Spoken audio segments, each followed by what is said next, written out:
Images showing 那鉴于当前叙利亚局势， 국제뉴스 한반도 정세를 한눈에 황준호의 월드 리뷰.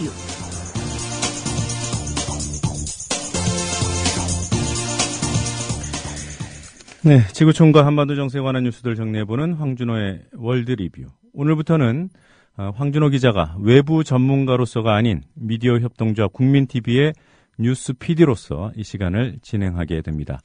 특히 오늘은 연초 특집으로 올해 주목할 만한 국제 뉴스들 그리고 한반도 정세에 관한 뉴스들 정리해보는 시간 마련했습니다. 국민TV 라디오 청취자분들을 위한 대한민국 최고의 민간 싱크탱크 김광수 경제연구소의 특별 이벤트. 12월 31일까지 경제시평의 1년 구독 회원이 되시면 부동산 보고서 6부를 보실 수 있는 3만 포인트를 적립해드립니다. 031-908-0172 검색창에 김광수 경제연구소를 검색하세요. 휴대폰 싸게 사고 국민TV 조합원 되자.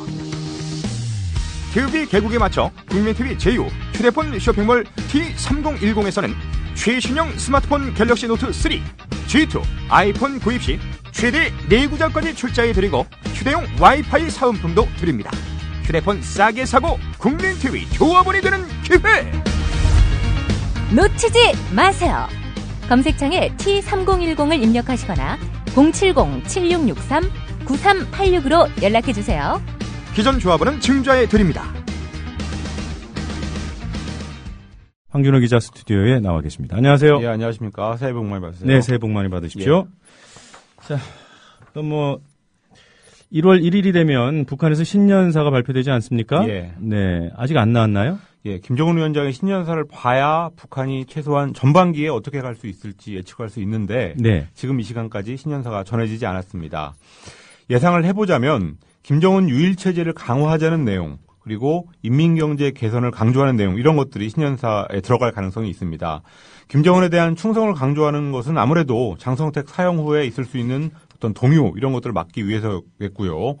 인민경제는 김정은 체제가 들어선 이후에 지속적으로 이 북한이 힘을 쏟는 부분이기 때문에 그런 흐름을 이어갈 것으로 보입니다. 네, 그 장성택 남은 세력에 대한 숙청 작업 어떻게 될까요? 최근 한 열흘간에 걸쳐서 외국에 나가 있는 서너 명의 장성택 측근들을 불러들였다는 소식이 있는 걸 보면 측근들에 대한 조사와 또 처벌 이런 것들이 어느 정도 이루어질 것으로 보입니다. 그렇지만 파장을 최소화하는 쪽으로 마무리할 가능성도 있는데요. 장성택의 측근으로 한때 처형설이 돌았던 리수용 노동당 부부장이 그저께 김정은 위원장의 시찰에 동행했다는 보도를 볼 때 고위급의 숙청은 어느 정도 마무리가 되지 않았나 싶습니다. 고위급 차원에서는 김정은에 대한 충성을 다시 한번 확인하고 마무리하는 수순을 밟을 수도 있습니다. 네. 자, 북한이 남북 관계를 어떻게 이끌어갈 건지 예상할 수 있을까요? 아직까지 그 부분은 정말 예상하기 쉽지 않은 것 같습니다. 과거에도 보면 신년사에서 남북 관계를 강조한다거나 정상회담 이런 것까지 얘기했다가 한 달도 되지 않아서 남쪽에다가 험악한 말을 쏟아낸 적이 많았기 때문에 신년사의 문구를 가지고 예상하는 게 큰 의미가 없습니다. 작년을 거치면서 박근혜 정부가 자기들 북한의 대화 공세에도 잘 움직이지 않는다는 게 확인이 됐으니까 좀 시간을 두고 오바마 대통령의 3월 아시아 순방 같은 과정을 본 후에 움직일 가능성이 있습니다. 네. 남북 관계는 북한 입장뿐만 아니라 남측의 입장 함께 봐야 되는 거죠. 예. 네. 박근혜 대통령이 발표한 칼럼을 가지고 남측의 정책 전망할 수 있을 것 같은데요. 박근혜 대통령이 새로운 남북 관계를 위한 여정이라는 제목의 칼럼을 발표했는데 예. 올해 대북 정책을 알 수 있는 실마리는 사실 거의 없었고요. 대통령의 글을 통해서도 대북 정책을 잘 모르겠다는 그 사실 자체가 정부의 정책을 짐작할 수 있게 했습니다. 네. 작년에는 북한을 향한 특별한 정책이 있었다기보다는 완강한 태도가 있었다고 볼 수 있는데요. 작년에 했던 얘기를 칼럼에서 그대로 했으니까 올해 역시 북한의 움직임에 수동적으로 반응하는 그런 수준을 넘어서기 힘들지 않겠나 싶습니다. 네. 그래도 그 대북 정책의 방향이 전혀 제시되지 않은 건 아니지 않습니까? 예, 세 가지를 제시했습니다. 첫 번째는 평화와 통일의 기반을 조성하겠다라는 거였는데 안보를 튼튼히 하고 대화와 교류 협력을 하겠다고 설명했습니다. 두 번째는 대통령의 구상이라고 하는 한반도 신뢰 프로세스를 업그레이드하기 위해서 노력하겠다고 했고요. 또 세 번째는 북한의 비핵화를 통해서 한반도와 동북아의 공동 발전을 추구할 거라고 했습니다. 그러면서 DMZ 세계 평화공원 사업이 신뢰 구축의 출발점이 될 수 있다고 끝을 맺었는데요. 이것도 사실 작년에 했던 얘기에서 하나도 변한 게 없었습니다. 네. 뭐 어떤 의미나 문제점을 지적할 수 있을까요? 평화, 통일, 신뢰, 비핵화 이런 최종 목표만 제시하고 있다는 게 가장 큰 문제입니다. 예. 그 목표를 달성하기 위한 방법과 과정이 세세하게는 아니더라도 몇 가지가 나와 있어야 그거를 정책이라고 할 수 있는데 DMZ 평화공원이라는 비현실적인 정책 외에는 없었습니다. 비유하자면 좋은 대학에 가겠다고 하는 학생한테 너 어떻게 공부할래? 이렇게 물어보면은 답이 좋은 대학을 가겠습니다라고 계속 그런 답만 계속 하는 겁니다. 그러니까 정책이 없는 정부에서 손쉽게 할 수 있는 게 이렇게 최종 목표만을 되풀이해서 말하는 건데요. 이명박 정부 같은 경우에도 북핵 그랜드 바겐이라거나 뭐 비핵 개방 3천 이런 최종 목표만 말하다가 끝났었습니다. 그거를 박근혜 정부도 지금 따라서 하고 있고 결국은 북한이 어떻게 하느냐에 따라서 남측이 움직이겠다는 건데 그거는 뒤집어서 말하면 우리의 운명을 북한의 처분에 맡기는 것 이렇게도 볼 수 있는 것 같습니다. 네. 그렇다면 올해 남북관계 변수 어떤 것들을 짚어볼 수 있을까요? 한미합동 군사훈련인 키리졸브 훈련, 또 독수리 훈련 이런 것들이 벌어지는 3월에 군사적 긴장이 높아질 게 확실시 됩니다. 그런데 올해는 특히 북한의 내부 상황도 있고 해서 작년보다 더 위험한 정세가 조성될 가능성이 있습니다. 그리고 반대로 좀 긍정적인 변수라면 9월 19일에 시작되는 인천 아시안게임에 북한 선수단이 내려오는 건데요. 송영길 인천시장이 재선에 성공한다면 6월 지방선거에서 재선에 성공하면 인천시 차원에서라도 노력을 할 것 같은데 만약에 재선에 실패하면 그런 동력마저 없어져서 북한의 참가 자체가 불투명한 그런 상황입니다. 그리고 개성공단은 작년에 엄청난 진통을 겪고 나서 다시 살아났으니까 최소한 현 상태로는 유지될 것 같고요. 금강산 관광은 특별한 계기가 없으면 재개가 어려울 것 같습니다. 그리고 이산가족 상봉은 워낙 정세에 민감한 이슈라서 예상하기가 사실상 불가능합니다. 예. 자, 동북아시아로 시야를 좀 넓혀보죠. 예. 아무래도 일본의 집단적 자위권 문제가 큰 이슈 아닐까요? 동맹국이 공격을 받으면 거기 같이 싸운다는 게 집단적 자위권인데요. 아베 일본 총리는 올 상반기 안에 집단적 자위권 행사 쪽으로 헌법 해석을 바꾸겠다는 계획을 가지고 있습니다.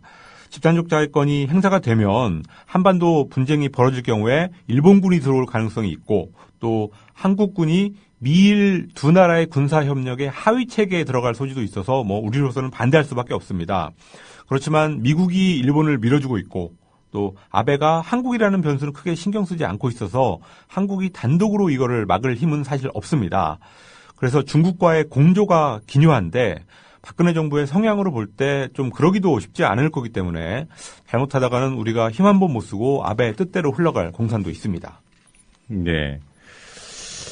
자, 우리 정부 대응 뭐라고 할까 최선의 대응이라고 해야 할까요? 어떤 게 있을까요? 예, 가장 이상적으로 얘기하자면 아베가 집단적 자위권을 주장하는 명분 중에 큰 게 북한의 군사적 위협이니까 남북 관계를 좋게 만들어서 북한의 위협을 줄이면은 그런 일본의 명분을 뺏을 수 있습니다. 네. 그리고 중국하고 협력하고 또 대미국 외교를 열심히 하면 되는데 이 세 가지 다 박근혜 정부한테는 조금 기대하기가 어려운 것 같습니다. 그래서 현실적으로 보자면 일본의 헌법 해석 변경을 최대한 방해하고 또 지연시키고 그래도 해석을 바꾸겠다면 한반도 진입은 없다라는 일본군의 한반도 진입은 없다라는 약속을 명문화하는 것 이거를 목표로 해야 되지 않을까 싶습니다. 네, 중국의 움직임은 어떻겠습니까? 중국은 일단 공격과 수비를 배합하는 움직임을 보일 걸로 전망됩니다. 공격이라고 하면 작년에 방공식별구역을 선포했듯이 미국이 만들어놨고 이제는 일본한테 어느 정도 역할을 맡기려고 하는 이 동북아 질서 이거를 바꾸는 시도를 중국이 하는 겁니다. 네. 그리고 수비는 일본의 집단적 자위권 행사가 동북아에 얼마나 나쁜 영향을 미칠지에 대해서 국제적인 여론전을 하는 건데요. 아베 야스쿠니 신사 참배 지난주에 있었던 야스쿠니 신사 참배를 계기로 해서 여론전에 중국이 시동을 건 모습입니다. 그리고 중국의 성장한 경제력을 바탕으로 해서 일본을 압박하는 카드도 있을 텐데요. 2010년에 중일 영토 분쟁이 있을 때 히토류라는 물질을 일본에 수출하지 못하게 하면서 일본에 무릎을 꿇린 적이 있었는데 그런 식으로 또 다른 버전의 경제적 압박 카드를 내놓을 가능성도 있습니다. 네. 미국의 움직임 중요한 변수 아니겠습니까? 예. 아시아로의 중심축 이동 전략 계속 유지하겠는지요? 예, 아시아로의 중심축 이동이라는 거는 뭐 단순하게 얘기하면 중동에 쏠렸던 관심과 자원을 아시아로 돌려서 중국을 견제하겠다는 건데요. 네. 일정으로만 보자면 2014년 올해는 준비 기간의 마지막 해가 될 가능성이 높습니다. 12월에 아프가니스탄의 미군을 다 철수하기로 했는데 그게 계획대로 돼야지 그다음부터 본격적인 아시아 행보랄까요? 이런 걸 할 수 있으니까 2015년 이후를 준비하는 한 해가 될 것 같습니다. 네. 하지만 그렇더라도 올해 역시 그냥 보내지는 않을 텐데요. 오바마 대통령의 3월 아시아 순방이 분수령입니다. 시진핑 중국 주석하고 이런 변화된 상황에 따라서 조율을 다시 할 건데 중국 입장에서는 미국이 일본한테 역할을 주기보다 그냥 미국이 계속 해왔던 대로 역할을 해달라 이런 요청을 할 가능성이 있습니다. 네, 왜 그렇습니까? 일본이라는 대리인보다는 미국이라는 본당이랄까요? 그런 것을 상대하는 게 중국으로서 오히려 편하고요. 또 동북아 상황을 미국하고 중국이 직접 관리한다면 미국이 하는 어떤 중국 견제의 예봉을 꺾기가 더 수월하기 때문입니다. 그리고 중국이 미국의 최대 채권자라는 점, 또 중국이 아직은 미국의 질서를 근본적으로 바꿀 의사와 능력이 없다는 점, 이런 것들도 중국이 미중 협력 체제를 선호하는 이유입니다. 네. 자, 미국 안으로 들어가 보죠. 예. 우선 최근에 있었던 양적 완화 축소 문제, 이게 언뜻 떠오릅니다. 얼마 전에 미국 연방준비제도 연준이 양적 완화 축소에 시동을 걸었는데요. 올해 1년에 걸쳐서 한 12개월에 걸쳐서 단계적으로 이걸 줄이면서 연준이 채권을 사들여서 돈을 푸는 양적 완화를 연말까지 끝낸다는 계획을 가지고 있습니다. 돈 푸는 걸 줄이면 아시아로 왔던 달러가 미국으로 다시 돌아가게 되면서 인도나 인도네시아, 터키 이런 나라들의 경제가 요동칠 텐데요. 경제적인 여력이 있는 중국이 그 틈을 비집고 들어갈 가능성도 있다는 게 전문가들의 전망입니다. 자, 2기 오바마 정부 2014년이 2년 차죠? 예. 연말에 그럼 중간 선거가 있겠네요? 11월에 하원 의원 전체 그리고 상원 의원의 3분의 1을 뽑는 중간 선거가 있습니다. 현재 상원은 오바마의 민주당이 다수당인데 중간 선거 후에도 그런 상황이 변하지 않을 것 같고요. 또 하원도 민주당이 17석을 더 얻으면 다수당이 되는데 현재 지역구 판세상 아직까지는 민주당이 다수당이 되기는 힘든 상황이라고 합니다. 미국의 경기 상황 그리고 이민법 개혁 이 두 가지가 선거의 가장 큰 쟁점이고 예. 또 대외 정책으로는 유일하게 하나 있는 게 이란과의 핵 협상 이게 변수가 되고 있습니다. 중간 선거를 해도 상원 민주당, 하원 공화당 이 판세가 안 바뀌면 오바마 대통령은 남은 2년을 레임덕으로 보내게 될 텐데요. 그렇게 보면 오바마가 대통령으로서 뭔가를 할 수 있는 마지막 해가 또 바로 올해 2014년입니다. 네. 자, 이번에는 국제적으로 중요한 선거들 좀 예. 짚어보도록 하죠. 선거 일정 굉장히 많은데요. 예. 우선 유럽연합 EU가 5월에 유럽 의회 선거를 치릅니다. 가장 주목되는 점은 역시 구구파 정당들의 성적표인데요. 금융위기 이후에 경기 침체, 또 실업 문제 이런 것들 때문에 유럽의 여러 나라에서 극우 정당들이 약진하고 있는 상황 이렇기 때문에 유럽의회 선거에서도 마찬가지 결과가 나올 거라는 게 대체적인 전망입니다. 네. 프랑스의 극우당인 국민전선하고 네덜란드의 자유당이 선거 연대를 이미 선언했는데요. 유럽의회 766석 중에서 7개국 25명의 의원을 당선시켜서 교섭단체를 만든다는 목표를 가지고 있습니다. 그런데 이 프랑스와 네덜란드 말고 다른 나라의 극우 정당들도 거기에 가세할 테니까 기록적인 지지율을 보일 거다라고 예상한 미국 언론도 있었습니다. 올해 스코틀랜드하고 스위스에서도 국민투표를 한다고 하던데요. 예. 뭘 결정하는 선거입니까? 스코틀랜드에서는 9월 18일에 영국 유나이티드 킹덤에서 분리독립을 해서 별도의 국가로 갈지를 묻는 주민투표가 있습니다. 네. 스코틀랜드 자치정부의 여당인 스코틀랜드 국민당이 독립을 추진하고 있는데요. 그렇지만 영국의 파이낸셜 타임스는 부결될 거라고 단언했습니다. 여론조사를 해보면 분리독립에 반대하는 의견이 높고 또 독립을 하면 스코틀랜드 사람들이 세금 부담이 늘고 경제가 안 좋아질 거다 이런 식의 여론전을 영국 중앙정부 또 영국 중앙정치권에서 굉장히 강하게 하기 때문에 그런 것들이 먹히고 있습니다. 또 스위스에서는 모든 국민들한테 월 2,800달러 우리 돈으로 한 300만 원 정도 조금 못 미치는 돈을 그냥 주는 생활임금에 관한 국민투표가 아직 날짜는 안 정해졌지만 올해 실시될 예정입니다. 생활임금 혹은 기본소득이라고 하는 아이디어가 스위스에서 어떻게 관철될지 주목되고 있습니다. 그러니까 매월 300만 원 정도를 준다는 거죠? 그렇습니다. 그냥? 예, 네. 그냥 주는 겁니다. 자, 그 이외에는 어떤 선거가 있습니까? 아프가니스탄에서는 4월에 치러지는 대선이 중요한데요. 현 카르자이 대통령은 연임 제한에 걸려서 못 나오는데 12월 미군 철수 후에 아프간의 상황을 관리할 수 있는 정치 세력이 과연 정권을 잡을 수 있을지가 중요합니다. 탈레반의 영향력이 여전히 높은 지역이 많기 때문에 장악력이 높은 세력이 안 나타날 거라는 어두운 전망이 현재까지는 우세합니다. 네. 그리고 태국의 2월 총선도 중요한 분수령인데요. 반정부 시위로 의회를 조기에 해산했는데 반정부 시위를 한 쪽에서 선거를 하면은 자기들이 어차피 질 거기 때문에 어떤 명분을 잡아서 선거를 거부할 가능성이 높고 그렇게 되면 태국의 전국 혼란이 계속될 것 같습니다. 그리고 브라질에서는 10월에 대선이 있는데 룰라의 후계자 호세프가 재선에 도전합니다. 룰라가 호세프한테 어떤 도움을 줄지 그리고 브라질 월드컵의 성과가 대선에 어떻게 반영될지 이런 것들이 변수로 꼽히고 있습니다. 네, 브라질 월드컵 말씀을 하신 김에요. 예. 국제적인 이벤트에 대해서도 좀 여쭙겠습니다. 예, 2월에 러시아 소치에서 동계올림픽이 있습니다. 그런데 네. 이슬람 반군들이 올림픽 저지를 선언하고 지난주에는 2차례 테러까지 있었는데 그런 것들 때문에 푸틴 대통령이 바짝 긴장하고 있습니다.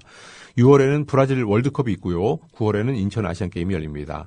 그리고 정치 이벤트로 중요한 거는 1월 22일에 열리는 시리아 평화회담인데요. 시리아 내전을 끝내기 위해서 이해 당사국들이 스위스 제네바에 모여서 해법을 모색하는 자리입니다. 네. 자, 우리 황준호 기자께 한 가지만 이 뉴스와는 별도의 예. 질문을 드리도록 하겠습니다. 국제 뉴스를 다루는 국제 뉴스 전문가로서 새해 소망 어떤 게 있습니까? 시리아 내전도 빨리 끝나야 되겠고 또 남수단 내전 같은 아프간 분쟁도 아프리카 분쟁도 마무리가 됐으면 하는데요. 네.